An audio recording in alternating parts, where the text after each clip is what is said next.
Добро пожаловать в Якутию, Республика Саха, город Якутск. Время полета из Москвы 6 часов, а разница по времени 6 часов.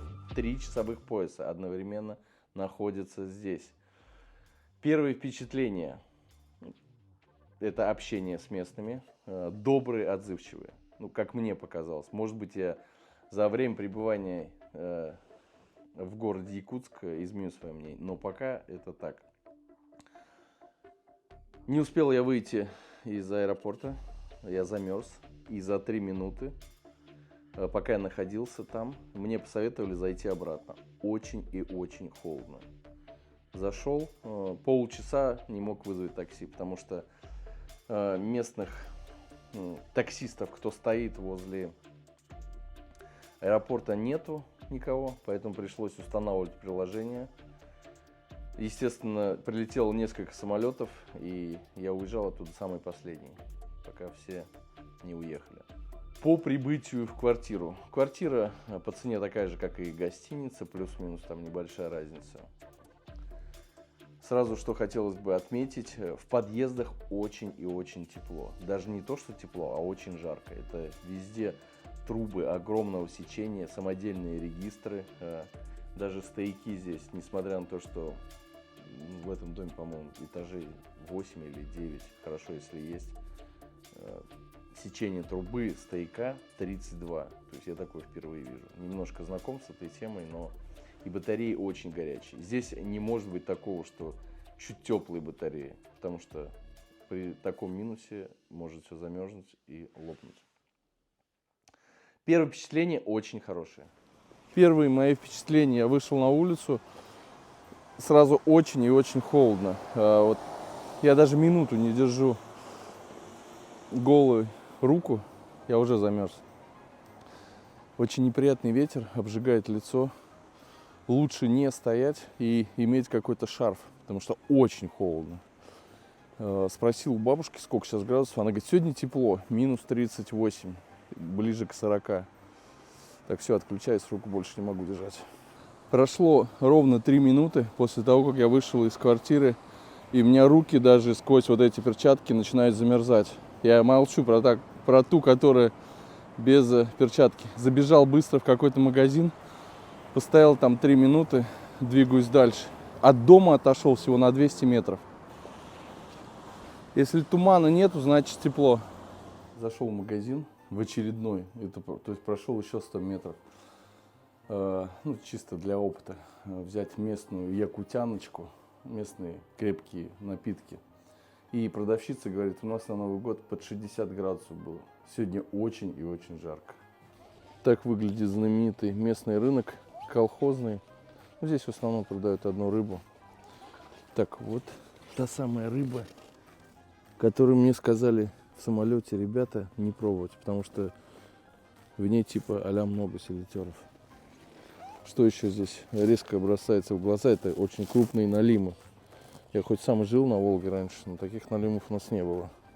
Так, вот она, ряпушка, ленок, окунь. Окунь здесь какой-то тоже своеобразный вид у окуня, такой он пузатый. Да, он горбатый. Вообще горбатый. Окунь горбатый. И вообще, какая самая знаменитая у вас рыба считается? Ну, чир. Чир? Вот он стоит даже. По 1800, по 1600. По Это 2000. на строганину идет? Да, вот это на строганину. Самые большие, самые жирные. Андрей, Вот они. вынеси нельму покрупнее вот это. Так, что еще хотел показать-то я? Что хотел показать? Зайцы. Какие-то птицы. Это утка, по-моему.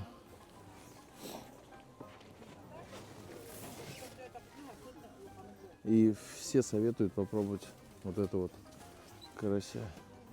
Налимы киборги. Самая крутая рыба считается вот эта. Ее называют царская вся. Нельма. Сколько в такой килограмм? Тут 12 килограммов. 24 тысячи. На 24 тысячи вот такого хватит. Что сказать? Хорошая жирная нельма. Просто 24 куска рыбка. И на сколько вам ее хватит? Это на раз или кусками? Диму полностью. 19 860. Стейками делаю. На строканину, на соленье идет. Приносишь домой зайца такого, он сутки оттаивает, снимаешь мех и ешь.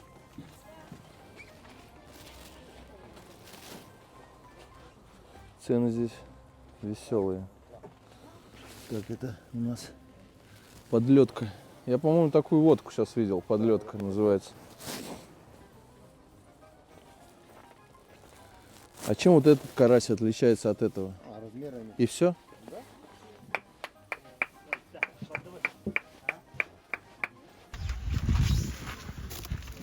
Орехи? Орехи?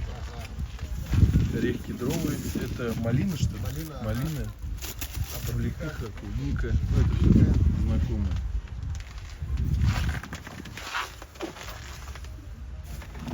Вот у нас что еще ценится здесь. Печень налима. В сыром виде ее кушают. Ну, она вообще деликатесная. Сколько стоит? Она перед Новым годом 3000 стоила килограмм. Сейчас она стоит 2500 килограмм. Это вот в пакете сколько, полкило? Ну, примерно вот так.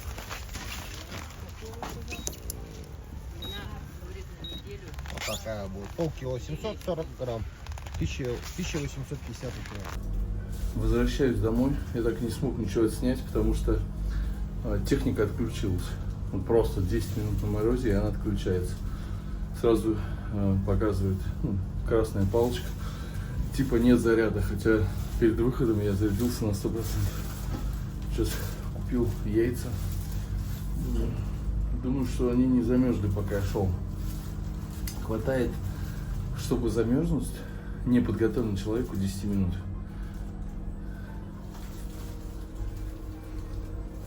Кончик носа чувствую, прям щипит. 2 балкона в квартире имеется. И сейчас мы как раз сделаем эксперимент. Поставим водку на один из балконов. Хочу посмотреть, промерзнет она или нет. Я знаю, что она промерзнет. Мне интересно время. То есть я не буду ходить там каждые 2 часа смотреть на нее. Я поставлю, а утром посмотрю. Правда, еще надо разобраться, где утро и где вечер. Потому что у нас немножко другая акклиматизация.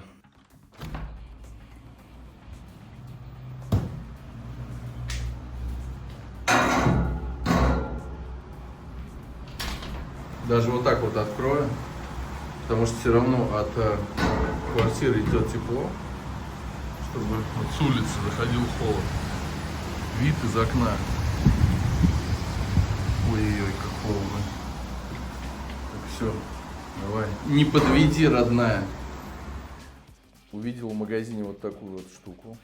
Кола китайская. Первый раз такую вижу, честно скажу. Хотя в Москве на фудсити есть всякие. Вот решил взять попробовать. И еще, что бросается в глаза, вернее, бросается на слух. Очень хорошая слышимость. Прям вот слышно, что происходит у соседей. Прям на протяжении, я не знаю, минут 10 слышны были какие-то шлепки. Ну, может быть, кто-то кому-то пощечины дает, причем очень долго. Монотонно все эти звуки происходили. Как раз вот где у меня спальня находится. Но тонкие стены, поэтому все очень слышно. Очень ароматные.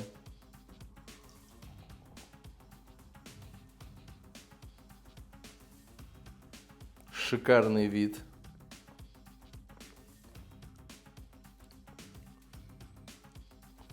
С какой-то кислинкой. Нету ярко выраженного вкуса какого-то. Отличается. Если взять грузинскую, афганскую, ну, вообще любую другую колу, это отличается. Вообще другой вкус. Попытка номер 2. Иду в магазин. То есть первый раз меня хватило на 30 минут, чтобы находиться на улице. Замерзли только руки. Сейчас увидел лайфхак, там, с дошираком замешан. Сейчас иду в магазин, тоже хочу взять, попробовать сделать получится, не получится. Ну, у меня температура на балконе чуть повыше, чем на улице, поэтому я уже открыл даже второе окно, чтобы плюс-минус выровнять. Но все равно там очень холодно. Самый большой минимум был в 1933 году в Оймяконе. Эта температура была 67,7. Это официально зарегистрированная на метеостанции. Но неофициально, говорят, опускалась до 83, по-моему. Это неофициально. То есть она была, но ее не зафиксировали. А на улице ничего не меняется. Все как всегда. Смотрите, машины есть без чехлов. Они работают круглые сутки. Машины есть с чехлами. Это термочехол. Вот только что машина завелась. Называется Наташа. На них пишут номера, чтобы не воровали. Машина находится под ним, до появления водителя. Включается, выключается, там стоит терморегулятор, который ее заводит. То есть опускается температура до определенной, и машина заводится. Ну, есть машины, вот третий вид, которые, наверное, будут стоять уже до весны. Они под снегом. Минус 33. Ты находишься всего 2 дня. Уже так легко, комфортно, не боишься. Но это ровно 5 минут. Все хрустит. Таксист, который меня привез, на улице было минус 32. Он вышел, без шапки стоит, курит, спокойно разговаривает. Местный житель. Для него это вообще не проблема. Так как температура не сильно низкая, туман рассеялся. Когда температура подходит к минус 38 и ниже, стоит сильный туман. Если вы едете в Якутск, в Якутию, в такие вот места, прям смело берите валенки. Я из дома выхожу, жарко, прихожу, жарко, в простых носочках. Вообще ничто меня не пугает. Единственное, щипет в груди, потому что очень холодный воздух. Видите, вот такие вот трубы торчат, чтобы выхлоп выходил снизу. Велосипеды, которые, наверное, только весной поедут. Для опыта нам понадобится вот такой вот витек, вода. Вот такая штука, вот думаю, добавить переправу, не добавить. Наверное, добавлю, он же должен полностью соответствовать. Ни в коем случае не ломать, потому что все это дело нужно потом поднимать аккуратно на вилочку. И нужна бутылка. Приправы добавим все. Заливаем. Заливаем полный. Потому что нам нужен будет фундамент, чтобы он крепко стоял. Ну все, накрываем крышкой. Ждем, пока он разбухнет чуть-чуть.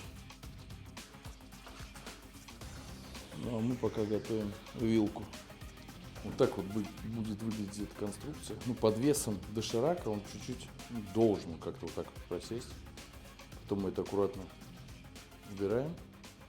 И у нас доширак, получается, висит в воздухе. Вилка с дошираком.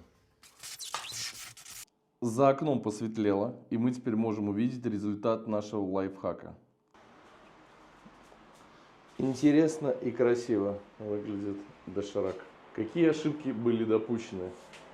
Не нужно было сыпать соль, приправа, долго застывал.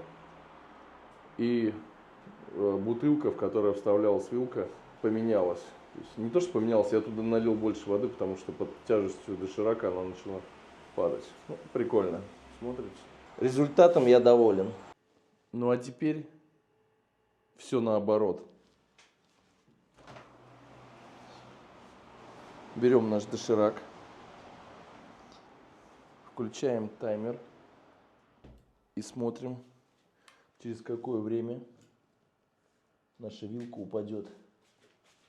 Так, ее нужно поставить так, чтобы было видно эту вилку.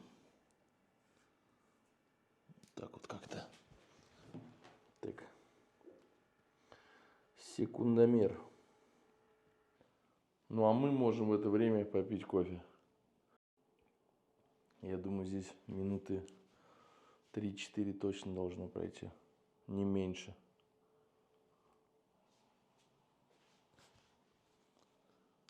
Прошло 5 минут, и я пока не вижу результата. Или он заваливается на бок, но картина, по-моему, у меня не меняется.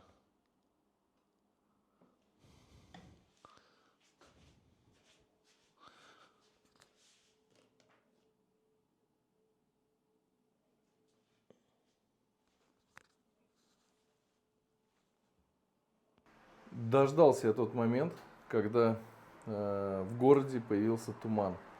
Туман появляется сразу после 38 градусов, ну, ближе к 40. Сейчас 44, минус 44 градуса. Но это еще не сильный туман. Говорят, что при минус 52 машины, стоящие в 15 метрах от вас, не видно. Температура понизилась. Время 3:30 утра. На улице минус 41 градус. Водка замерзла. Ой, как холодно. Так, сразу показываю, что водка целая. Никаких проколов и отверстий нету от шприца. Уже не залил туда воды, не откачал. Водки 40 градусов.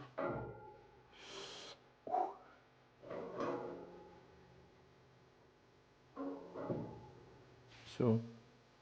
Опыт удался. Минус 34-35 градусов нужно, чтобы она начала замерзать. Вот он сухой. Вот он сухой. Если сейчас к этому морозу добавить ветер, то это будет весело. Ой.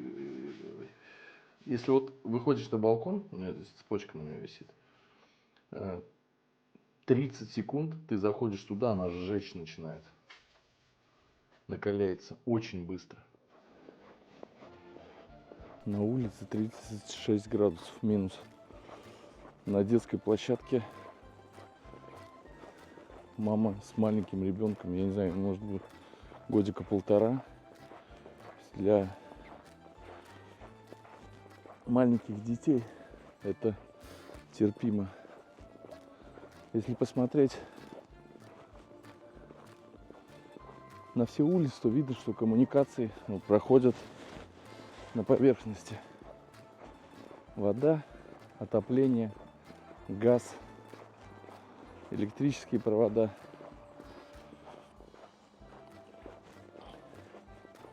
Потому что здесь вечная мерзлота. И все дома, ну вот, как вот здесь, вот, например, сейчас. Принцип такой. Вбиваются сваи глубоко-глубоко. И ставится дом. Для чего так делается? Чтобы не было соприкосновения теплой части с мерзлотой.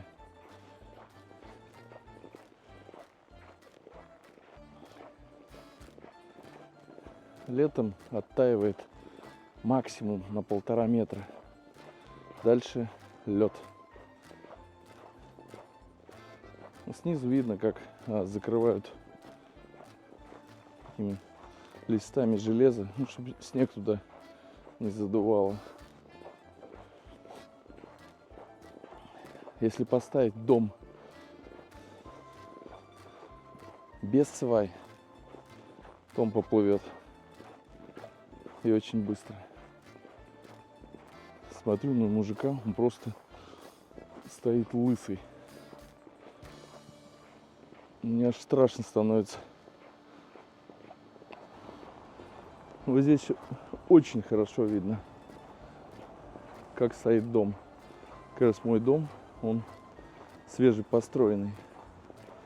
До 30 метров вбивают сваи, если дом 10-этажный. Ну, вроде бы так говорили местные. Питерская машина как-то сюда попала. Даже непонятно. С техникой происходят чудеса. Ровно 3 минуты хватает. Сейчас вот снимал на DJI камеру. Ее просто повело. Она заклинила. Зашел в тепло, она не может отойти.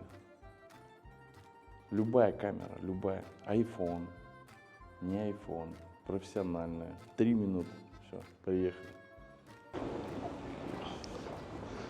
Минус 1 камера. Хорошо, что я привез с собой 2 камеры. Поднялся домой. В общем, заклинило так, что экран ни туда, ни сюда. Сначала думал, замерз. Но, видно, замерз, и что-то там случилось нехорошее.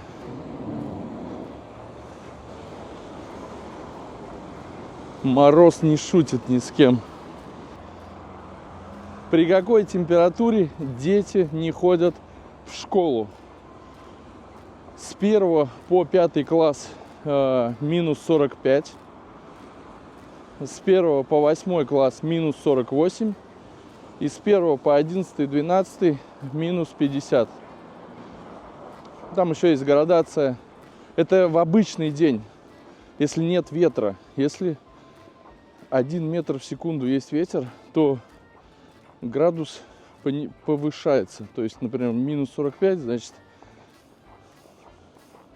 минус 44. Дети тоже не идут в школу. Несмотря на все это, мне здесь нравится. Мне какое-то здесь такое душевное спокойствие. Чем-то мне напоминает такой воркутинский вайб. Вот прям комфортно здесь почему-то. Наташи бывает разных цветов. Цвета хаки. Так, нам сюда надо. И цвета снега. Я вот тут смотрю туда вперед, там еще умудряются строить здания, заливают монолит. Скорее всего, там стенки у опалубки с электроподогревом, потому что в такую погоду ты никак не избавишься от влаги. Сейчас как раз стою напротив рынка. Уже хочу днем туда попасть, потому что вчера было ужасно холодно. Может быть, сейчас мне повезет. Мы на месте. Опять я подошел к налимам. Налимы как мутанты. Это, по-моему, уже за 10 налим. Так, давайте начнем, наверное, с самого начала. Ну, это совсем мелкий карась. Его даже не потрошат. Если крупный, хотя бы сбоку какой-то прокол делал, то этого вообще не потрошат. Тут уже продавцы, по-моему, здрасте, привыкшие к камерам, да? Каждый день снимают. Здесь уже красная рыба, семга. Семга нам не интересна. Нам интересно. Интересно. Белорыбица. Так, туда мы не пойдем. Здесь вообще что-то страшное. А налим филешка. Так, щука крупная. А до скольки градусов вы работаете здесь? Когда минимум какой бывает на рынке? И в минус 50 тоже стоите? Минус 55. Кажется, минус 55 металл хрустит уже. Здесь вот, в принципе, один основной ряд такой. Ну, а здесь вот мясо. Мясо, жеребятина, говядина. Здрасте. Можно, да, поснимать вашу продукцию? Печень? Почем? 5000 килограмм? Просто хочется заматериться. Из Москвы. Зарплаты космические у всех, похоже. Я говорю, зарплаты, похоже, у всех космические здесь. Если такие цены. А до скольки килограмм она бывает, Нельма? Вот в этой 11 килограмм. Самая дорогая рыба, да, получается у нас? 2000 она? Да. Самая часто покупаемая рыба это чир, карась. Карась. И омуль, да? И омуль. Ну, все нахваливают чира. Чир и Нельма. Вот все прям в один голос. Я не помню, сик я ел или нет. Вид знакомый этой рыбы. Ряпушку точно ел. Скажи, а если ты ее вот не продал, или она по-любому продастся все? По-любому продастся. Сколько максимум лежит рыба вот здесь? Ну, месяц, Месяц? да. Там пророк, там как. Мешками носит рыбу. Пойдем, мы дальше погуляем. В общем, налим идет за ряпушкой, сказали. И попадается в сети. Выходим с рынка. Картина здесь такая однообразная. Начинаем мерзнуть. Руки подмерзают. Кончики пальцев. Ноги не мерзнут, пока двигаешься. Самое главное не останавливаться. Останавливаешься, начинаются проблемы. Красная это говядина. А вот такая вот красивая это жеребятина. Вот эту штуку можно есть сырым, строгать, соль, перец и есть. А сколько стоит вот такой килограмм? Такое, ну, от 1000 до 1500. Вот этот. Такое, да. Ну, такое, На что вот это идет? Это Суп? Нет, суп не надо. А в суп что идет? Из жеребятины?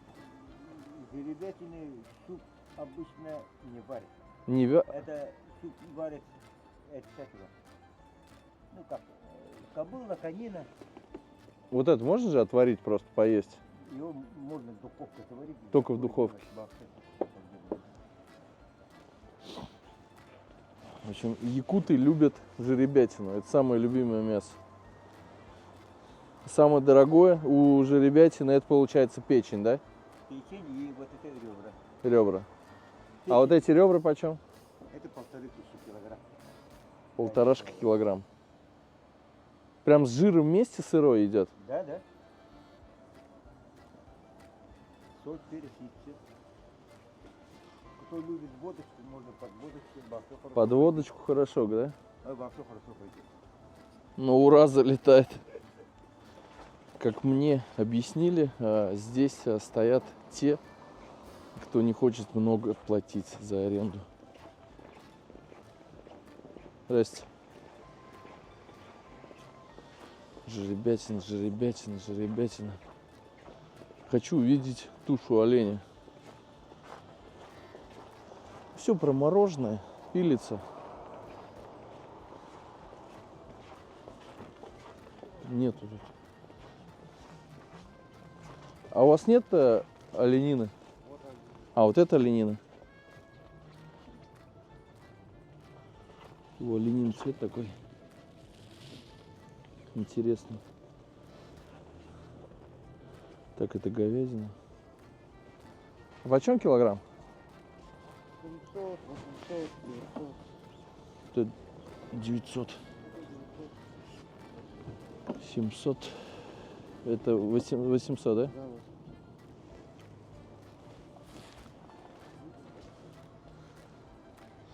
В общем, красивее всего выглядит жеребятина. И я.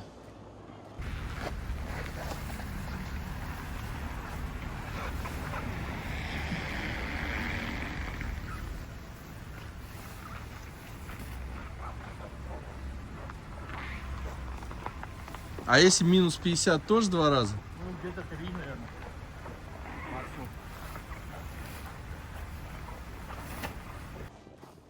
По-моему, вторая камера тоже что-то забарахлила. на экран смотрю, от температуры помутнел он. Поплыли пиксели куда-то.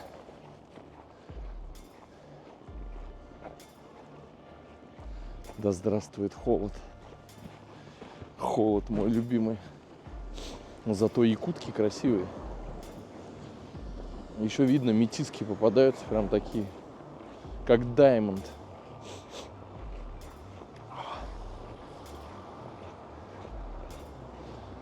Самая маленькая зарплата здесь, по-моему, от 45 тысяч. Это вот вчера с охранником разговаривал в магазине.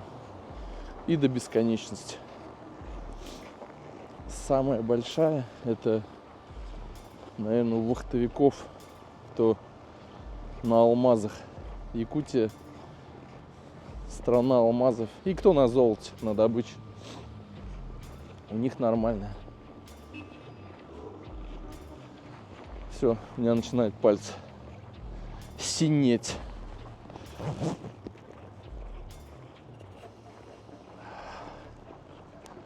Ужасно холодно. Ужасно холодно. Я эту фразу повторил за сегодня раз 40, наверное. Сегодня смотрел прогноз погоды. Понижение будет такое на 10-12 градусов. Ближе к 12 ночи. И сразу начинает появляться туман. Смотрите. Я так понял, что Якутск находится в какой-то яме. Потому что, когда с балкона смотришь, со всех сторон горы. Ну, с двух, по крайней мере. Я заметил, что все одеты не особо тепло. Я сейчас с женщиной-продавцом разговаривал. Она говорит, для нас, для местных, холодно, это минус 53. Все, что до минус 40, это нетерпимо, это нормально. Это как в майке выйти в плюс 20. Бедные деревья, мне их жалко. Как говорят местные, вернее сказали мне, не бери грех на душу. Я говорю, какой грех? Если, говорит, ты в Якутии, ты должен точно попробовать кымыс. Кымыс. Это, конечно, не домашний, но сказали, этот хороший. ИП Слеплова или Слепилова.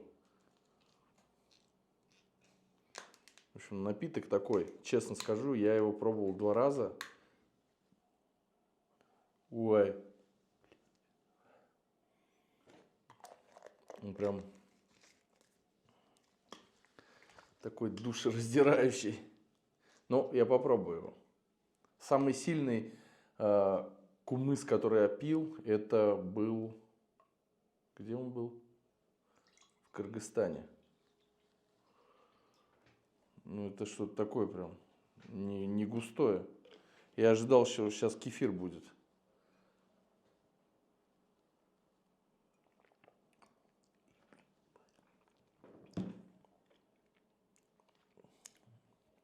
Не могу понять. Вот мне тяжело описывать такие вещи. Это очень кислое. Что-то прям постное, водянистое. Какой-то привкус есть. Привкус животного, которое много бегает. Вот прям. Ой. Наверное, в жару он прям аж это супер тебя охлаждает. Я даже не могу описать. Вот реально вот не могу описать, и все. Сейчас постараюсь. Я не знаю, птица кислая, что ли. Кислая птица. Ой. Прикольно, но кисло. Эликсир здоровья и долголетия. Мне кажется, если его перепить, и может обратный эффект пойти у меня лично.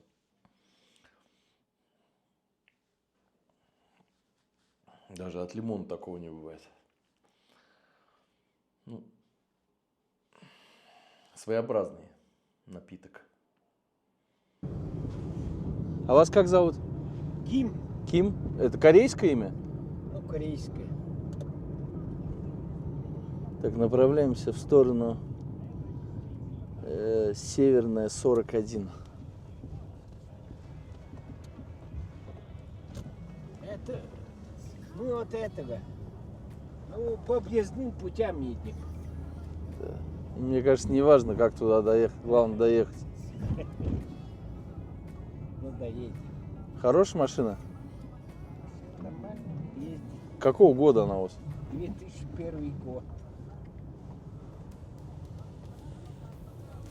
Первый раз вообще в такой машине едет Toyota Crown. Ну, смотрится красиво внутри. Сегодня на улице холодновато. Тут такая особенность, пока спускаешься с этажа, весь мокрый, в подъездах жарко. На улицу выходишь, тут же обмерзать начинаешь. Я где-то читал статью, что в Якутске средняя продолжительность жизни 79 лет. Это правда? Нет? Или это завышена цифра? Завышено, конечно. А сколько в среднем? 65? Ну, где-то около 70, наверное. Ну, 70 тоже неплохо уже. Я тоже так считаю. Здесь хорошо сохраняешься в холоде. В Москве тепло. Очень. Я вылетал, там течь была.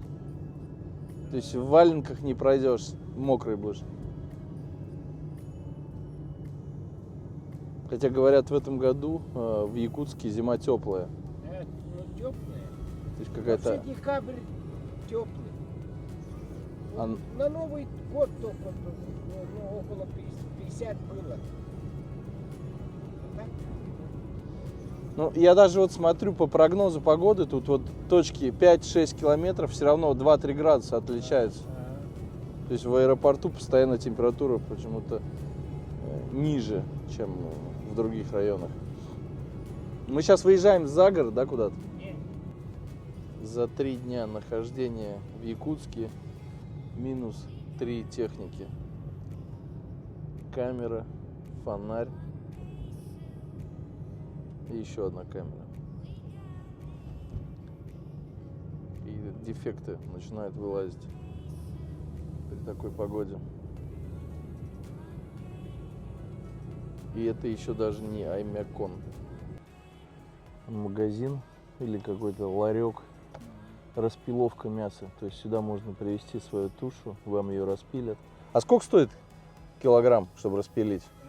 Килограммом не они тушим. Тушами пилят? Ага. Ну вот Где-то пилят сколько? Ну, полтушу где-то 500. 500 рублей. Ага. Пилят. В принципе, смотря какая туша, да? То есть им не важно, олень это, жеребенок, Ага. Нет. любую тушу. Вот мы выезжаем из города, и визуально здесь холоднее. Здесь прям вот чувствуется все такое морозное. А какие у вас средние зарплаты? 50, где-то вот так, я так думаю. Я же пенсионер. Это 50 тысяч средняя Ага, 50, 50-60, 50-60, наверное. Я так считаю. Так. Но цены никак на 50. В интернете читал тут, что здесь минимальная зарплата средняя там 104 тысячи. Пенсия 30. У меня пенсия это 30. Ну, смотрите, я вот в магазин захожу элементарно по шоколадке даже, вот я покупал. Она в 3 раза дороже, чем у нас в Москве, шоколадка. То есть по факту-то в 3 раза и выше должны быть зарплаты. Везде вот эти всякие мясные дворики.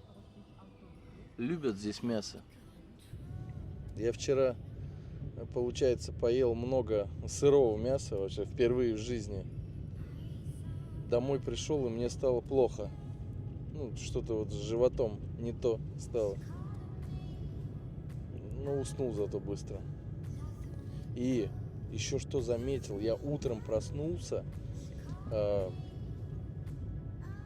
вот область подушки прям вся мокрая была, я просто обтекал весь, хотя без майки. То есть меня кидало в жар от оленины, от жеребятины. То есть настолько мощная она, очень калорийная, очень много энергии дает.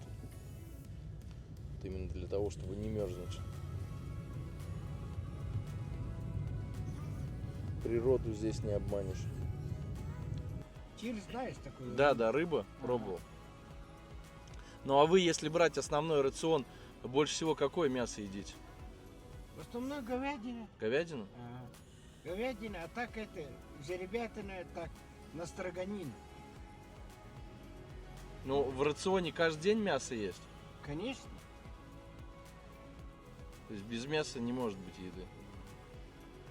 Еще рыба. Рыба-то дорогая стала слишком. Вот чир хороший, жирный, да? Килограмм 1000 рублей. Я таких цен даже не видел на колхозном рынке. 1000 рублей. 1500. 1500 стало, да? Ну да, за 1000 я не видел цен. А свинину едят здесь? А свинину мы сырой не ем. Это... Ну вообще едите. Конечно. Ну а сколько нужно вот для хорошей жизни, чтобы жить в Якутске денег? Ну это, я имею в виду, чтобы машина, питание, ну и одеваться нормально. Ну откуда я знаю? Это же я это... Ну на семью из 4 человек. Не, я это... Никак не смогу сказать, так, сколько надо. Тем больше, тем лучше.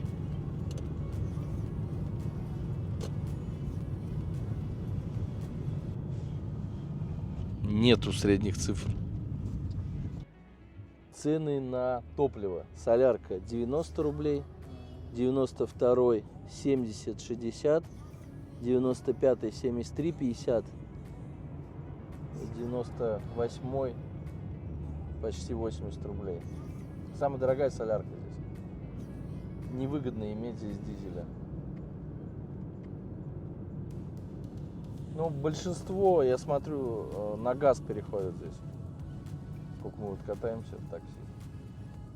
Открываешь багаж, там баллон стоит. А сколько стоит газ? 27, Ну да, 27, принципе. 50.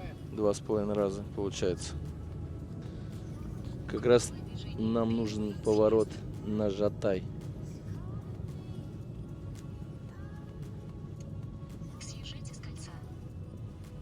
В общем, последний снег здесь тает. В общем, не то, что последний лед где-то 15 мая здесь растает. Не, это... ну, снег вот так где-то 10 мая, вот так. А, снег только? Ага, снег. А лед? Лед, я говорю же, где-то 20 мая, вот так где-то. Через... На речке, вот, на ленте. Сначала снег, потом через 5 дней лед. В марте еще здесь зима, оказывается. Март, апрель. В апреле сколько градусов плюс-минус температура? Ну, это... Днем плюсовая, а ночью то минус. В мае только плюсовая пойдет.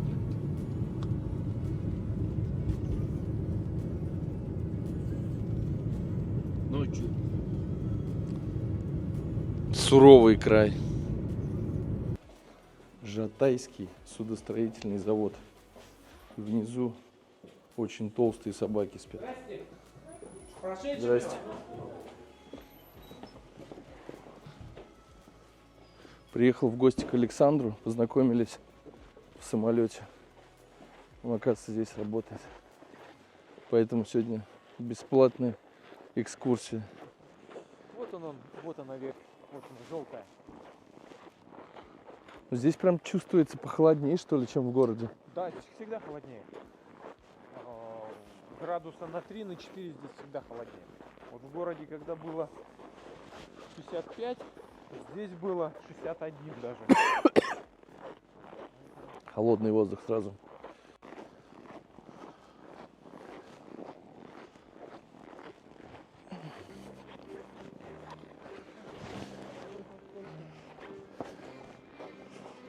Все в кораблях.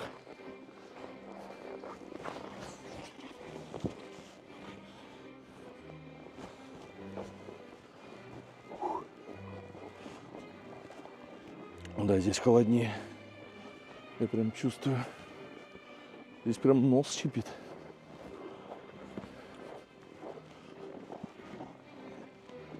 Вот когда, например, 40 градусов температура, каждые 2-3 градуса уже прям значительно начинает ощущаться.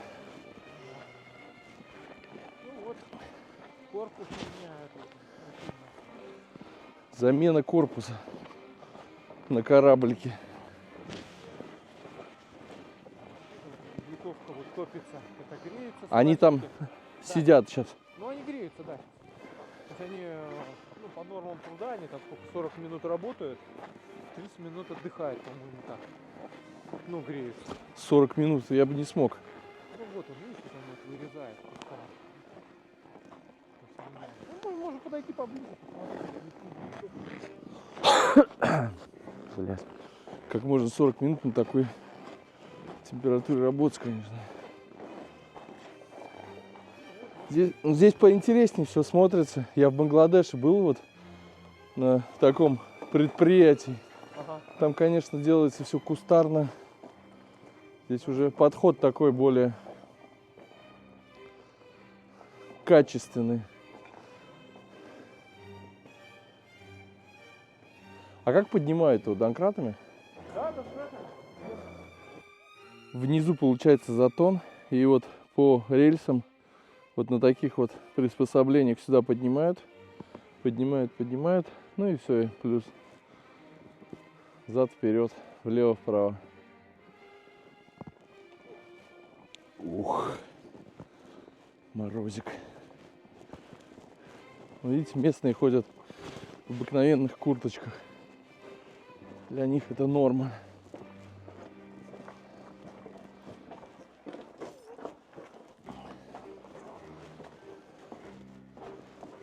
Впереди находятся домкраты, с помощью которых все это дело поднимается. Они гидравлические какие-то? Они механические. Я смотрю, там электродвигатели стоят. Да, они электрические там. Справа от нас плавучая электростанция «Северное сияние». Раньше плавала, то есть, ну, она как баржа. Ее притащили, поставили, и она вырабатывает электричество. Ну и сколько такое вот плавсредство может его выработать? В поселке? Ну, на несколько поселков. Несколько поселков спокойно. Прям кончик носа неметь начинает, чувствую. Вот так вот он смотрит. Она сейчас, я понял, во фронт. Я просто с этой стороны смотрю, я думал, замерз глаз, что ли, Петр Вахромеев, холодильник. В нем морозят рыбу. Так, ну а здесь у нас уже начинают выпиливать майны. То есть будут углубляться, чтобы потом дойти до дна, ремонтные работы производить. Дальше мы едем в место, где вымораживают уже более глобально. И вот сейчас как раз обратил внимание, у Александра тоже на машине приклеена какая-то пленка. Вот смотрите, у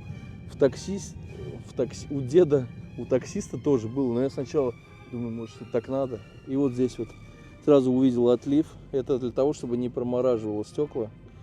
Это клеится здесь. Тема актуальная. Для чего нужно второе стекло? Для того, чтобы в машине было теплее и окна не замерзали, а то печка просто не прогревает их, и они изнутри обмерзают, и ничего не видно. Поэтому вот вторые стекла. Это все клеят. Да, все клеят, да. Ну, лобовое обычно покупается второе, ну, стеклянное, и его тогда снаружи просто наклеивают. Ну, а кто второе не покупает, тот вот берет изнутри пленкой все обклеивает. То есть здесь по 2 лобовых стекла у людей. Да. Раньше оконные, вот эти вот боковые, оконными стеклами, вот кусочками вот так вот вырезаешь, и все на широкую изоленту все приклеивали. Официально выходной водителям всегда давали, обычно в пятницу, где-нибудь там в ноябре, для утепления машин. Один день это всегда был законный. Потому что вот на зеленый шум второе окно приклеенное, лобовое. А без вторых стекол, во-первых, в машине холодно очень. Ну и оно же вот так вот все замерзнет, вот так вот дырка будет одна, и все. А эти тоже все запотевает, все замерзает сразу. Мы на месте. Вот они, плавсредства. Половина из них просто безработные. Нет работы для них. Вот как раз внизу сейчас слышно, как работает бензопила. Выпиливают лед, готовят средства к ремонту. Где-то сантиметров 30 снимают слой. Работа, конечно, так себе тяжелая. Знаете, все время на морозе. По-моему, температура понижается, потому что я чувствую, у меня уже холодный воздух прям в горло начал. Вот уже вот видишь, ну, эти А. технологические вырезы вот будут. Ага. Да, он.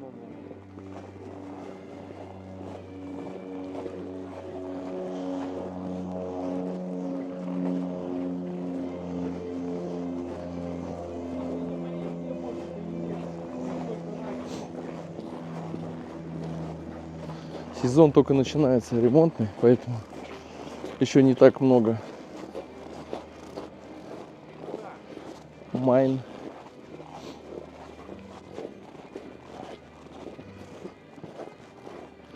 Вот, видно, выпиливается потихонечку. Еще и праздники. Люди еще отдыхают.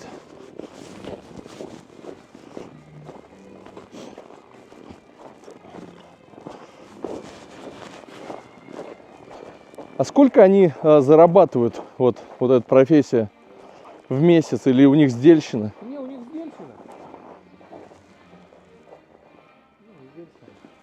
Ну, 100 тысяч имеют в месяц? Не, ну побольше. Здесь вот видно доступ. Здесь метра... А спуститься можно туда?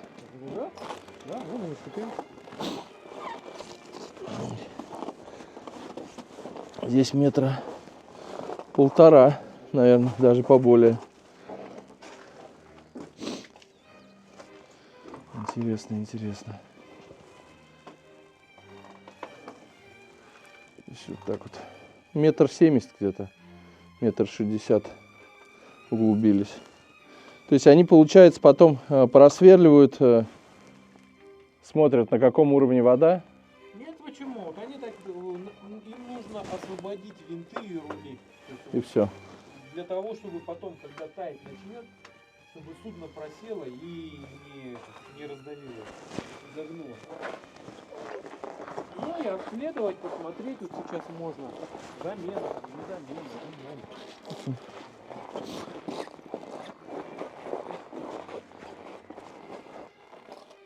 Тяжелая работа. Это все вручную получается. Выпилить эти глыбы льда нужно поднять, выкинуть. Но это особого профессионализма не надо или все-таки надо? Ну, на определенные навыки, чтобы лишнего не выдолбить. Потому что затопишь и майна. То есть, только вот в этом сложность, чтобы не затопить ее.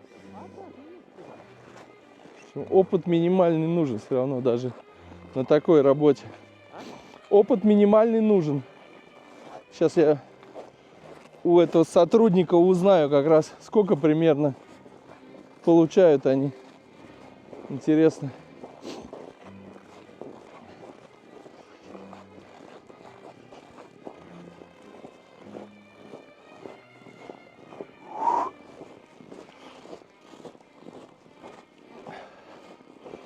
К вечеру температура должна опуститься еще на минус 5 градусов. И уже чувствуется.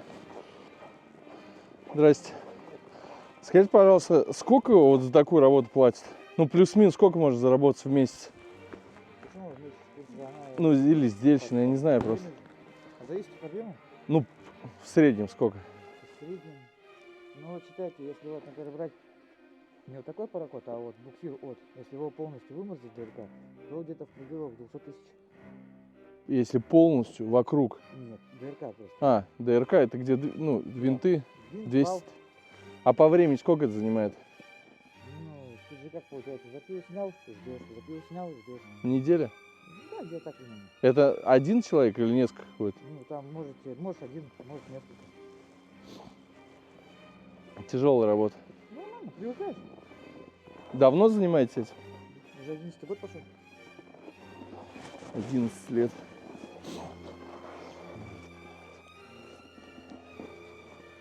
Ладно вам, удачи.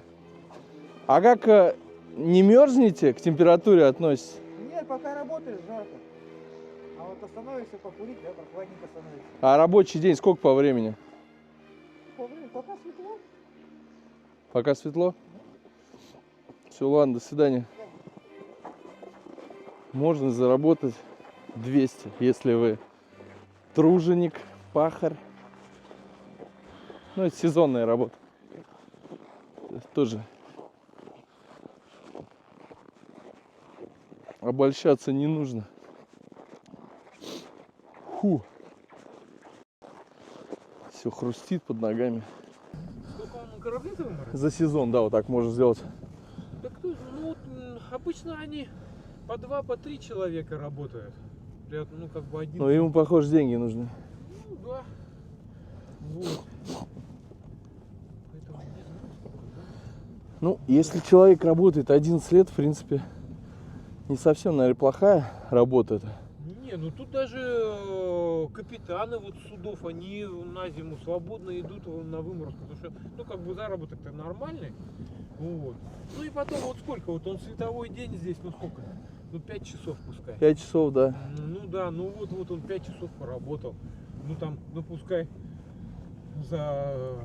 ну пускай даже месяц у него, если уйдет, ну, на выморозку, допустим, своего же судна, вот капитан пошел, ну или там механик там или кто-то там, ну вот месяц он получил вот этих вот 200-250 тысяч. А кто определяет вот эту сумму? Кто вот ставит? Вот такая-то сумма? Или они сами уже рабочие говорят?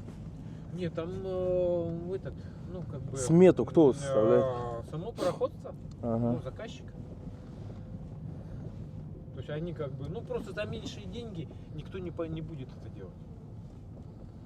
Вот, потому что, как бы, хотя, ну, квалификация сильно не нужна такая высокая на выморозке, но и при этом со стороны никакой человек, ну, просто элементарного, ну, как бы, каких-то мелких нюансов он не знает, он этим заниматься не будет. Поэтому, как бы, гастробайтеры, скажем так, сюда не приезжают для того, чтобы вымораживать. Вымораживают это, как правило, весь плавсостав. То есть, Вот наши же, вот они же вот тут работают, там, ну, у нас же И в отпуск не уезжают, не уходят, а, соответственно, продолжают работать вот на Волгограде. В общем, есть плавсредство, есть на нем экипаж. Да.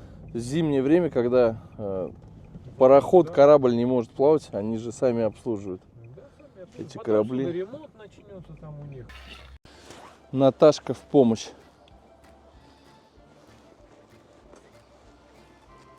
Ну, вот, если у тебя есть такой чехол, вот он, видите, у всех на крыше, то есть 2-3 раза за ночь машина заводится. И нормально. Но сейчас до конца рабочей смены не будете заводить ее. Все это делается быстро.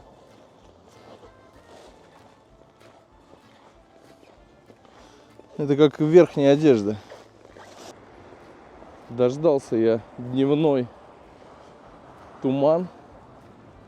Он начинает появляться, когда температура опускается ниже 40.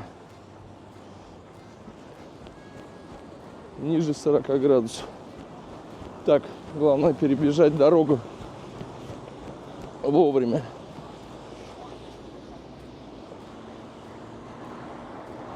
Смотрите, какие наледи везде. Разговаривать становится тяжело, потому что холодный воздух проникает в область груди и нос очень сильно щипет. Так, нам нужно правильно перейти.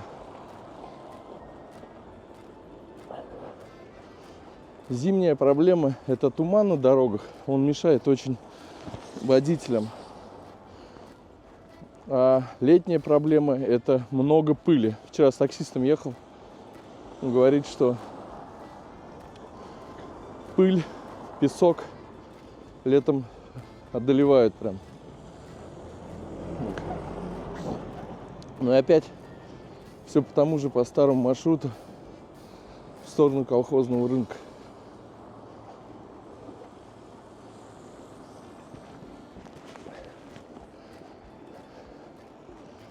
Сегодня прям значительно холоднее. Попробуем максимум погулять сегодня, насколько хватит мне. Обычно это 20 минут. И потом я уже забегаю в тепло. Чай только спасает. А еще в Якутии нет змей. Потому что вечная мерзлота. Вот забыл спросить насчет крыс, есть ли они домашние. Не те, которые дома, а которые в подвалах живут. Сейчас у продавца спрошу.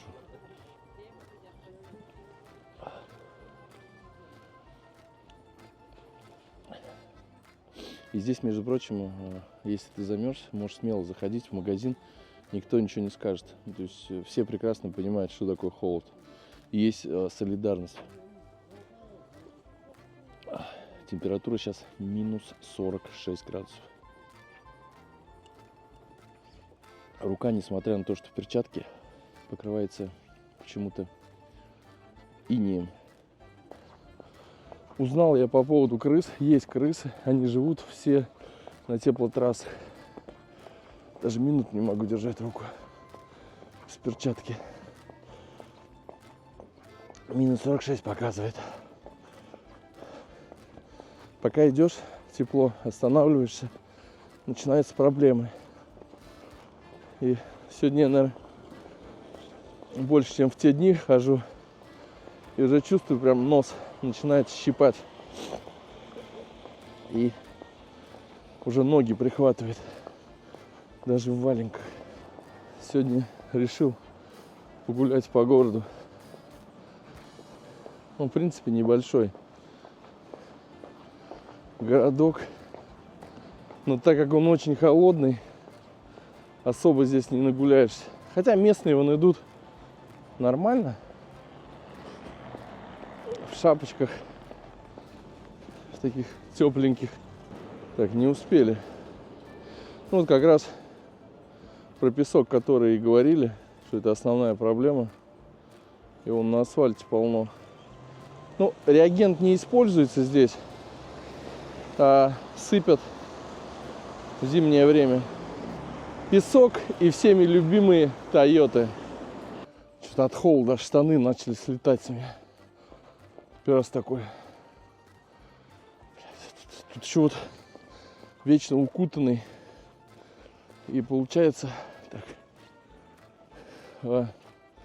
Что получается? Не видишь машины, когда переходишь дорогу. В какой-то парк пришел. Парк парковый. У меня что-то лицо как резиновое становится. И застывает. Это видно или озеро, или река.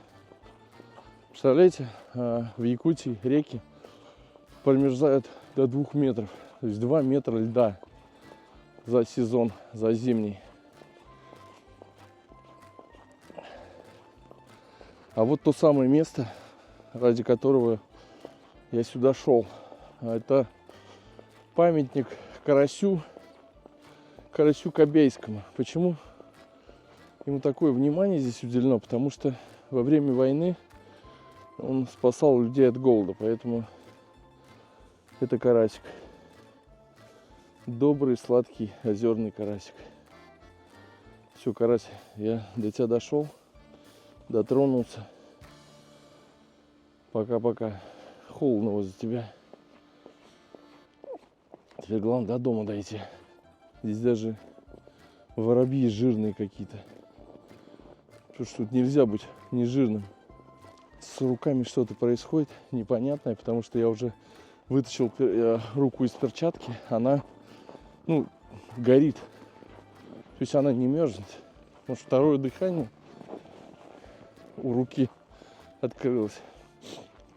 А еще вот общался с другим местным. Он говорит, когда якуты, тот, кто здесь родился, жил, переезжает в другие регионы России, особенно вот в теплые, где тепло.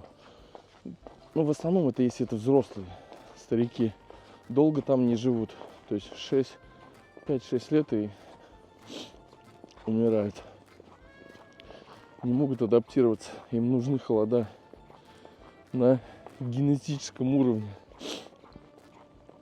Еда не такая. И климат не такой.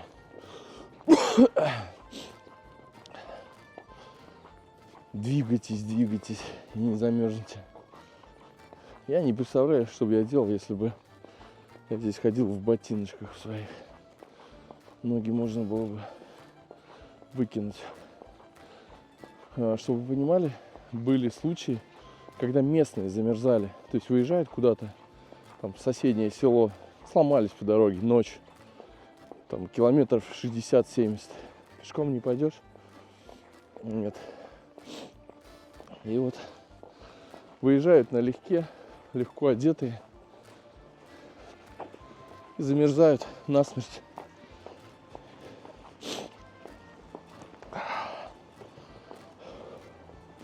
Я начинаю белеть уже. Шутки шутками. А у меня что-то начало внизу все мерзнуть. Но не прям в самом низу, а чуть повыше. Несмотря на то, что я в подштанниках. Прям чувствую, щипит уже.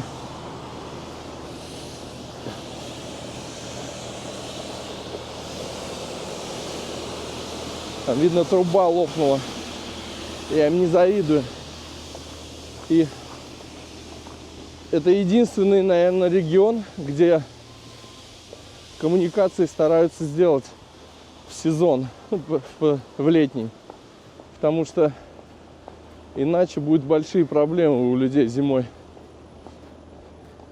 То есть не прям спустя рукава ремонтируют.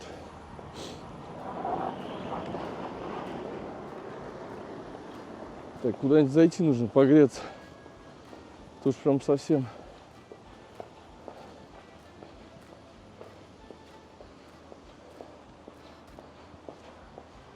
Смотрите, вот в центре города дом на сваях, вот как раз на уровне вот этого вот белого листа железа находятся сваи. Здесь как-то их закрывают. А вот на выезде сваи прям так торчат. Я спросил, для чего закрывают. от бомжей, потому что там проходит теплотрасса. Некоторые устраивают себе дом там, чтобы греться. Не только крысы, но и люди. Так, ну еще чуть-чуть, и мы будем дома.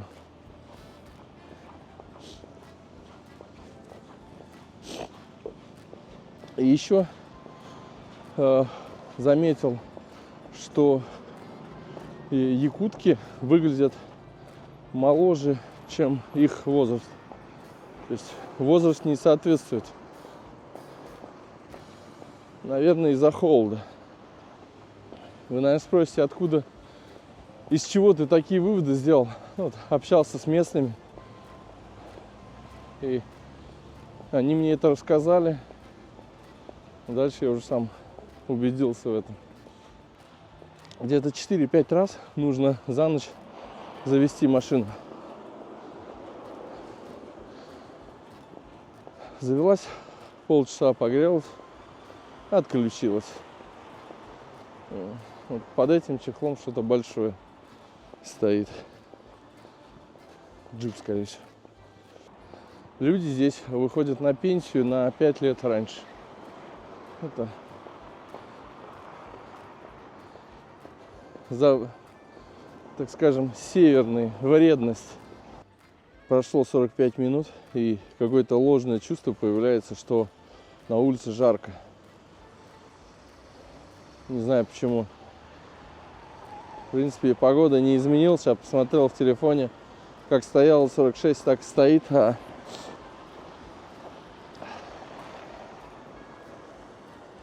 конечности стали почему-то, знаешь, как отогреваться или не отогреваться. В общем, щипят кончики.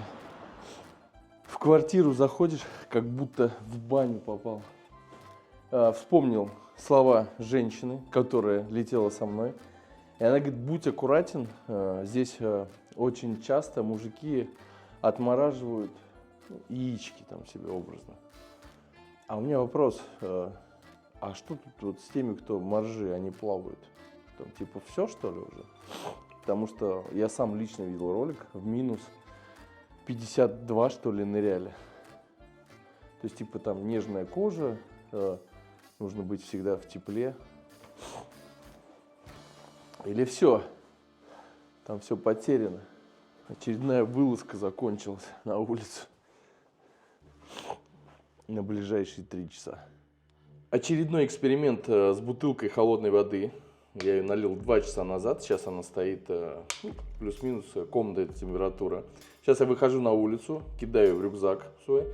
Температура минус 46 градусов. Посмотрим, кто быстрее замерзнет. Вода или я. Так, время у нас 12:14. Выходим на улицу. Мне самому интересно, кто быстрее замерзнет. Мне кажется, тут с каждым днем все холоднее и холоднее становится. Потому что я еще 5 минут даже не на улице. Нос уже хрустит.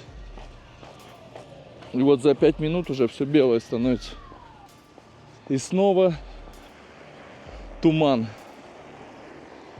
Небольшой, но есть. Красиво, однако. И дом панельный стоит. Швы между панелями обработаны какой-то пеной монтажной. Ну, зимний вариант, утеплитель. Птиц очень мало. Я кроме воробьев больше никого не видел. Может быть, из-за того, что это город. Кошек не видел, собак видел, но тоже мало. Для кошек это, наверное, слишком критично. Здесь они точно не выживут. Так, смотрим время. 12:30. Что-то мы мало прошли, а тело замерзло. Ну, пока иду, тепло. Мерзнут только руки и лицо. Нос замерзает и подбородок. Опять же, если был бы шарф, наверное, было бы попроще. Впереди Стелла и улица Кирова. Налево улица Ленина, направо. Японцы, конечно, доказали всему миру качество своих машин.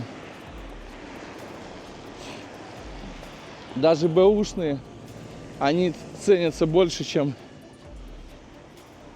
любой немец, любой китаец и любой из русского автопрома.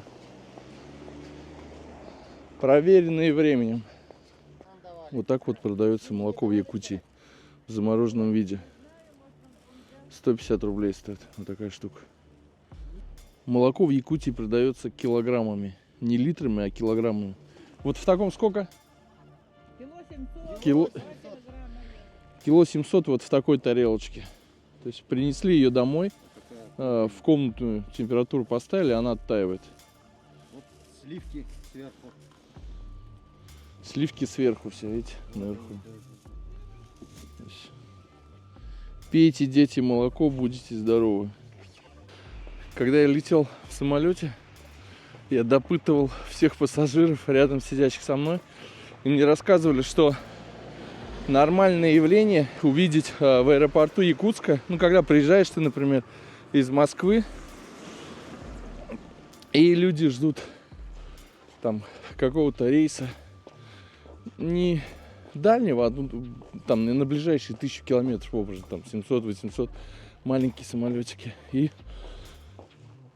люди стоят с лотками, лотки яиц там по 30 штук. И у каждого там, по-моему, разрешено максимум 3 лотка на человека. Норма. То есть есть регионы здесь, в которых яйца — это роскошь. Не материальная роскошь, а именно редкость. Туда не завозят, мало везут. И люди даже дарят яйца друг другу. Это типа деликатесом считается. Вот так вот. Рассказывали также, что в сельских магазинах, это туда в сторону Микона, даже картошка в банках хранится в сухом виде. Нарезанная, высушенная. Вообще много овощей в таком виде продается. Потому что там температура еще ниже. Там и находится полюс холода. И как раз там находятся поселки, где люди постоянно живут. Не временные какие-то поселения, а именно постоянные жилища у людей. Позади меня гаражи. И я заметил, все гаражи испускают пар. Значит, они отапливаются. Отапливаются или отоплением. Да, отоплением, потому что газ подходит к гаражам. Вот это нонсенс, конечно, для меня. Смотрите, это газ.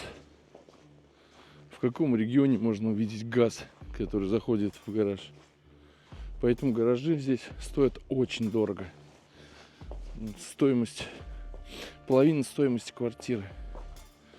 Легче купить Наташу и установить систему, которая будет заставлять машин там 2-3 раза за ночь заводиться и прогревать. Газ — неотъемлемая часть.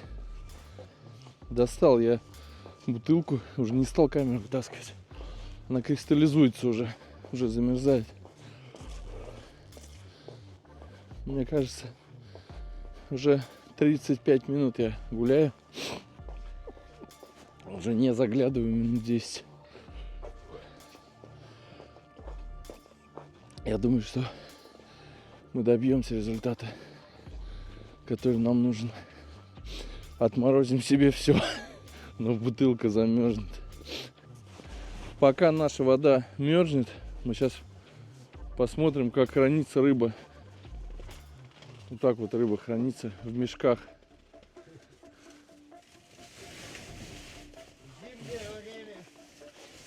А сколько его так можно хранить? Всю зиму? Всю зиму? Без проблем? Она не теряет в весе? Вес нет только весной. Весной? Когда начинается таять. Ага. Если фрезератор не запихаешь, где холодно, Ага. вес теряется. Ну, самое вот, смотри, ее поймали, в течение какого времени лучше ее продать и съесть? Вот самый оптимальный вариант. Ну, это можно до тепла. До тепла. Ну, 3-4 месяца, да? Да, Идеально. да. А если холодильник там у тебя есть дома где-нибудь, ну, фрезератор, вот там можно хранить его дальше. А что вот это за рыба? Ряпушка. Вытащи ее. Ряпушка. Ряпушка, которая в сыром виде тоже кушает ее. Ее в сыром виде. А она не глистастая? Нет, нормально. Здесь все в сыром виде едят в Якутии. Куда бы я ни уходил, я всегда возвращаюсь на этот сельхозрынок, ярмарку. Почему? То есть я вот так вот хожу и опять выхожу на нее. То есть рынок вот прям буквально считанные метры отсюда. Если есть желание, приезжайте, торгуйте рыбой. Места есть. Не холодно. Лайфхак для тех, кто не из Якутии. Вот от местного совета. Вопрос, что вкуснее, чир или нельма? Ну, чир тоже, да, вкусный, я согласен. Но нельма, если 20-15 килограммовая, она жирнее, она тоже вкусная, намного будет вкуснее. Поэтому ее называют царь белорыбица, да? Да. Нельма? Да, поэтому ее так называют. Но чир тоже вкусно. Я ел. Да, чир, да, тоже вкусный. Мне нужно нельму попробовать, и я все-таки сам, наверное, сравню и скажу, что вкусней. У меня есть там кусок, продается. Мы сегодня в другом месте попробуем. А, правильно. Под чай. Чаем, хорошо. Но вот здесь вот я вижу что-то крупное такое. Это нельма. Килограмм на 10, наверное, да? Или 12? 13. Нельма 13-килограммовая. То есть, если у вас есть такой контейнер нельмы, то у вас все хорошо. Ну, столько нельмы, блин, не смогут привезти. Это дорого, да? Дорого, это раз. Документы на них трудно делать. Тоже два. Ну, а так, когда на фирму работаешь, там, ну, документы быстро делаются. Ну, да, нельму привезли. Уху из какой рыбы лучше сделать? Уху? Вот у вас из какой лучше, ну, больше она ценится? Ну, нельма, да. Нельма тоже? Ну, осетр есть. Вот честно скажу, осетр есть, белуга, да? Вот с него, да, вообще будет уха у вас замечательно. Там аж жир вот так плавает. А из карася? Ну, с карася тоже самое. Постненькая, да? Да. Вот это аппарат, я понимаю. У нее и вид, да? А скажи, пожалуйста, вот до каких пор вот это все счесывается, ну, струганина? Вот до сих пор? Дальше что делать? Вот когда ты дошел до там, ну, позвонок идет? Нет, там у тебя идет уже после шелухи, идет мясо идет. А, позвонок вот до такой степени до него добирается. А как с ребер мясо на строганину счесать? Ну, ставишь вот так и делаешь ножом, херачишь. А когда дошел вот до брюшины, что делать? Ну, все, разворачиваешь, смотришь, где мясо у тебя есть. Ага. И дальше продолжаешь. Все, уже... А некоторые стейками делают. Вот так пилят, вот такими кусками примерно. Вот такими кусками делают и уже замораживают, пленкой заворачивают. И отдельно кусок берут на строганину, Все, я понял. на соление. Нельма для богатых людей. Ну, что, с Москвы приезжает,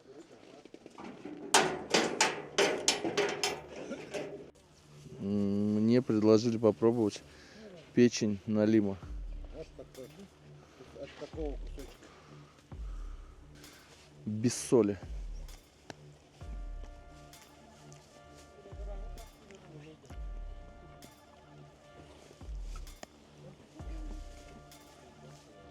Мягкая. С солью, с перцем вообще было бы Ну да. идеально. Как будто мне рыбак удочку в рот засунул. У меня такой вкус сейчас. Прям рыбой. Жирная, очень тает. Ну, вкусно, соль, мне кажется, с перцем будет нормально. Самое то. Надо привыкать, в общем. Сейчас я вам расскажу забавную историю. В общем, штрафы за ловлю рыбы здесь очень большие. И был случай, когда мужик поймал 10 осетров. Это реальная история. Ну, там они до метра были длиной. И ему выписали штраф 50 миллионов рублей. И он повесился. Эту тему там раскачивали блогеры, телевидение, газеты. Он повесился, и штрафы автоматически перекинули на его родственников. И вот Медийка помогала им выплачивать долг. Так вот.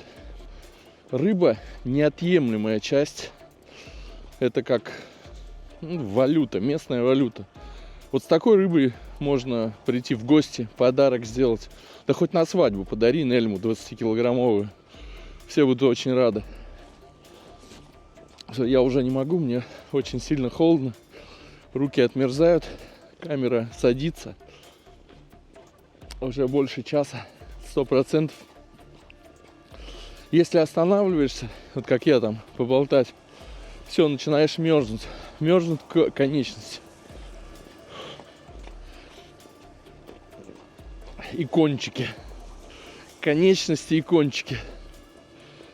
Так, осталось, я не знаю, метров 500 до дома. Покажу вам, что стало с водой.